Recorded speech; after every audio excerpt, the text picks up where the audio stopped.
கவரி பிஸ்னஸ் பார்த்துக்கிட்டு இருக்க வருங்கால கோடீஸ்வரர்கள் இவருக்கும் வணக்கம். கோடீஸ்வரன் விஷயம் ஹோஸ்ட் பண்ணுற மாதிரி இருக்குது, கோட்டெல்லாம் போட்டு அப்படின்னு நான் ஃபீல் பண்ணுறேன். இந்த கோட்டு போட்டதுக்கான காரணம் என்ன அப்படின்னு பார்த்தீங்கன்னா, ரொம்ப நாளாகவே இந்த கோட்டு எங்கள் ஆஃபீஸ்லாம் இருந்துச்சு. பட் இந்த கோட்டை எடுத்து ஒரு நாள் போட்டு பார்க்கும்போது என்ன ஃபீல் ஆச்சுன்னா, நல்ல காலம் பிறக்குது இந்த வீட்டுக்கு ஒரு மகாலட்சுமி வர போகிறா அப்படின்னு சொல்கிற மாதிரி ஃபீல் ஆச்சு. அதனால் அது ஓரம் வச்சிட்டேன், இது நமக்கு செட் ஆகாது அப்படின்ட்டு. பட் நேற்றுலேருந்து என்ன எனக்கு தோணுச்சுன்னா, நிறைய இன்ஸ்டாகிராமில் வந்து ஒரே ரீல் வந்து திரும்ப வந்துக்கிட்டு இருக்குது, எல்லா சேனல்லையும் வருது. அது என்ன பார்த்தீங்கன்னா, அஜித் குமார் அண்ட் ஷாலினி 2 பேரும் வந்து வெக்கேஷன் போயிருக்காங்க. அந்த வெக்கேஷன்லேயும் தலை என்ன பண்ணியிருக்காருன்னா, கோட்டு போட்டே போயிட்டுருக்காரு. அவர் கோட்டு போட்டால் சூப்பராக தான் இருக்கும், அதில் எந்த டவுட்டும் இல்லை. ஆனால் வெக்கேஷனும் கோட்டு போட்டே போகிறார் அப்படிங்கும்பொழுது, அவர் வெக்கேஷனே கோட்டு போட்டு போகும்பொழுது நாம் இந்த பிஸ்னஸ் வீடியோ பண்ணுறதுக்கையும் கோட்டு போட்டு பண்ணக்கூடாது அப்படின்ட்டு பழைய கோட்டை தூசு தட்டி எடுத்து நீ போட்டுருந்துட்டேன். அதுதான், வேறு ஒன்றும் விஷயம் கிடையாது. ஸோ தலை ஃபேன்ஸ் மன்னிச்சிங்க.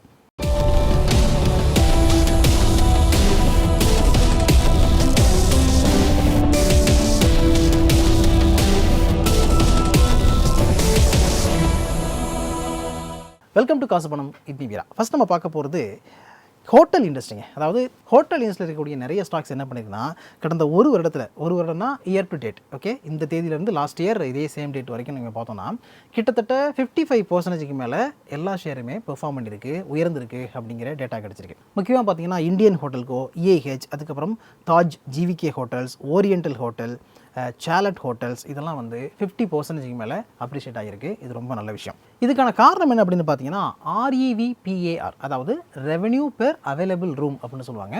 அதுதான் வந்து முக்கியமான விஷயம் ஹோட்டலை பொறுத்த வரைக்கும். அந்த ரூம் எவ்வளோ இருக்குது, அதனுடைய ஆக்குபென்சி எப்படி இருக்குது அப்படிங்கிறதுனால தான் அவங்களுடைய ரெவென்யூ ஜென்ரேட் ஆகும், ஓகேவா. ஸோ இந்த REVPAR அப்படிங்கிறது வந்து ரிமைன் ஸ்டேபிளாக இருக்குது அண்ட் ஹெல்த்தியாக இருக்குன்னு சொல்லியிருக்காங்க. அதனால தான் வந்து இந்தளவுக்கு ஷேர் ப்ரைஸ் அப்ரிஷியேட் ஆகிருக்கு. KRH என்ன சொல்லியிருக்காங்கன்னா, 2024 பொறுத்த வரைக்கும் 14% இவங்களுடைய REVPAR இருந்திருக்கு.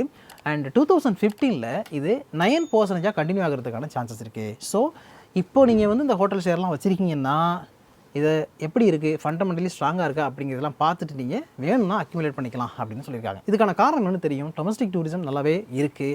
And also festive and wedding சீசனுங்கிறதுனால நிறைய கல்யாணங்கள்லாம் நடந்திருக்கு, அதனாலையும் ஹோட்டலில் வந்து ரூம்ஸ் எல்லாம் புக் ஆகிருக்கும். ஸோ இது ஒரு முக்கியமான விஷயம். இதெல்லாம் கலெக்டிவ் ஃபேக்டர்ஸாக இருக்கிறதுனால தான் இந்தளவுக்கு ஹோட்டல் சம்மந்தப்பட்ட ஷேர் ப்ரைஸ் உயர்ந்திருக்கு. அடுத்தது பார்த்தீங்கன்னா, திங்கக்கிழமை வந்து ரயில்வே சம்மந்தப்பட்ட ஸ்டாக்ஸ் எல்லாமே கொஞ்சம் அடி வாங்கினுச்சு. ரயில் விகாஸ் நிகாமாக இருக்கட்டும், IRFCயாக இருக்கட்டும், IRCTCயாக இருக்கட்டும், அண்ட் ரயில்டெல்லாக இருக்கட்டும், எல்லாமே வந்து 7 to 8% வரைக்கும் கரெக்டாச்சு. இதுக்கான காரணம் என்ன அப்படின்னு ஆராய்ச்சி பண்ணி பார்த்தா, சில ப்ரோக்கரேஜ் ஃபார்ம்லாம் சில விஷயங்களை சொல்லியிருக்காங்க.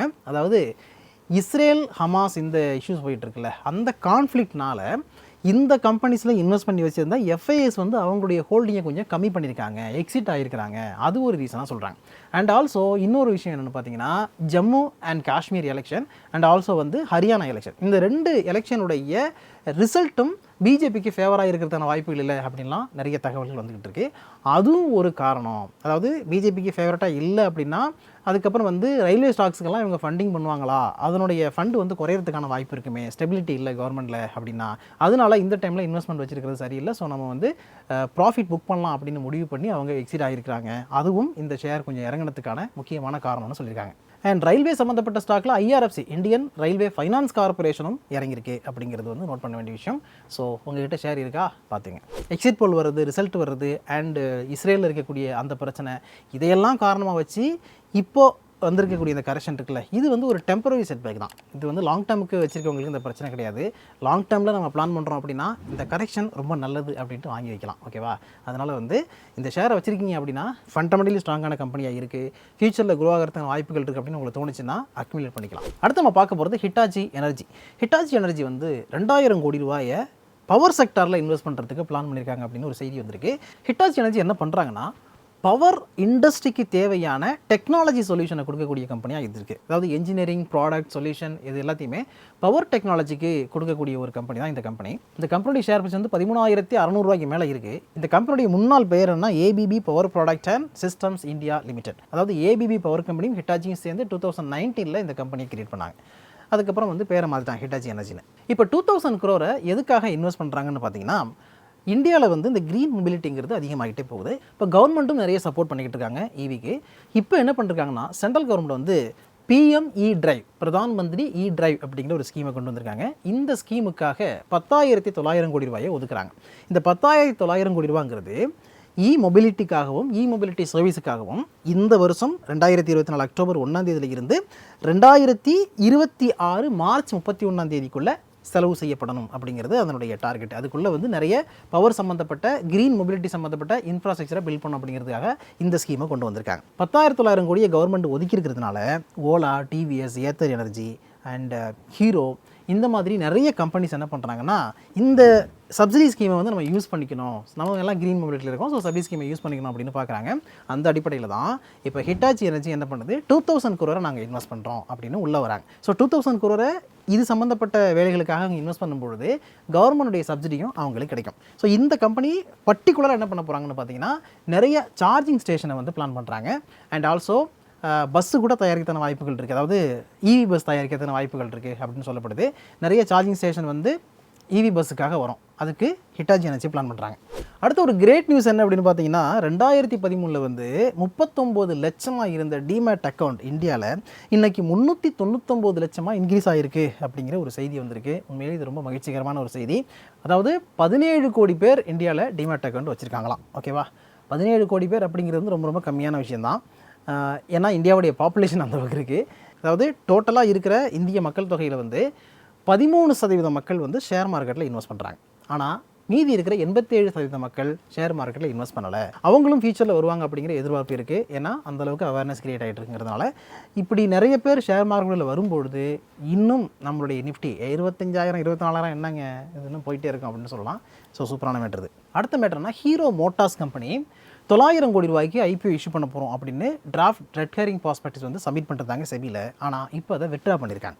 இந்த ஹீரோ மோட்டார் கம்பெனிக்கும் ஹீரோ மோட்டார் கார்ப் இருக்குல்ல, ஹீரோ பைக்கெல்லாம் வருதுல்ல, ஸ்ப்ளெண்டர்லாம், அதுக்கும் சம்மந்தம் கிடையாது. ரெண்டையும் வந்து கன்ஃபியூஸ் பண்ணிக்காதீங்க. அந்த கம்பெனி ஏற்கனவே லிஸ்டட் கம்பெனி. இந்த கம்பெனி வந்து இப்போ தான் என்ன பண்ணாங்கன்னா IPO இஷ்யூ பண்ண போகிறோன்னு செபியில் சப்மிட் பண்ணாங்க பேப்பர்ஸ்லாம். ஆனால் இப்போ வித்ட்ரா பண்ணியிருக்காங்க. இந்த கம்பெனியோட சேர்மன் பவன் முஞ்சால் ஆக்சுவலாக இந்த 900 கோடி ரூபா IPOவில் வந்து 500 கோடி ஃப்ரெஷ் இஷ்யூ அண்டு 400 கோடி வந்து ஆஃபர் ஃபார் சேல் அப்படின்னு சொல்லியிருந்தாங்க. ஆஃபர் ஃபார் சேல் யார்கிட்ட வரும்னு சொல்லப்பட்டதுன்னா முஞ்சால் ஹோல்டிங்ஸ், அதுக்கப்புறம் வந்து பாக்யோதிய இன்வெஸ்ட்மெண்ட்ஸ் அண்ட் ஹீரோ சைக்கிள்ஸ், இந்த 2 கம்பெனிக்கிட்ட இருந்து வரும் அப்படின்னு சொல்லியிருந்தாங்க. இந்த கம்பெனியோட பிஸ்னஸ் என்னென்னு பார்த்தீங்கன்னா engine and transmission components manufacture பண்ணுறாங்க 2 வீலர்ஸ்க்கு.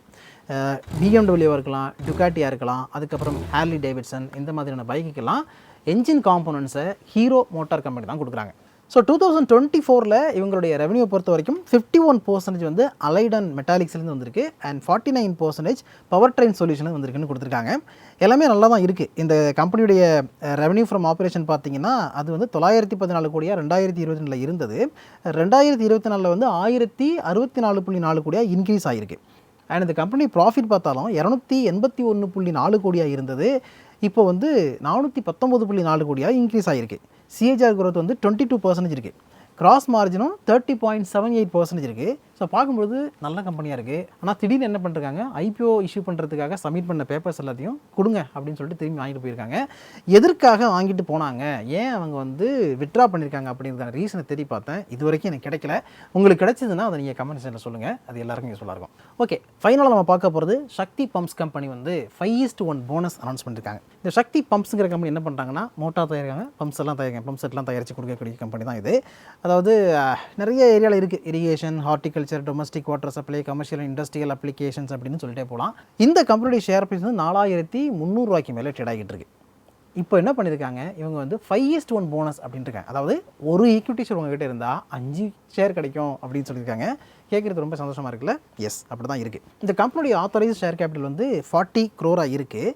அதை 190 crore இன்க்ரீஸ் பண்ணலாம் அப்படிங்கிற பிளானில் தான் இப்போ வந்து போனஸ் இஷ்யூ பண்ணியிருக்காங்க. நார்மலாகவே வந்து போனஸ் இஷ்யூ பண்ணும்போது என்னாகும், ஷேர் கேபிட்டல் இன்க்ரீஸ் ஆகும். ஒரு ஷேருக்கு 5 ஷேர் போனஸ் கொடுக்குறாங்களே, ஓகே சூப்பராக வாங்கி போட்டுடலாம் அப்படின்னு பார்த்தா இதில் ஒரு ரிஸ்க் இருக்குது. அது என்னென்னா, இந்த கம்பெனி இப்போ வந்து செபியுடைய அடிஷ்னல் சர்வேலன்ஸ் மெஷரில் 3rd ஸ்டேஜில் இருக்குது.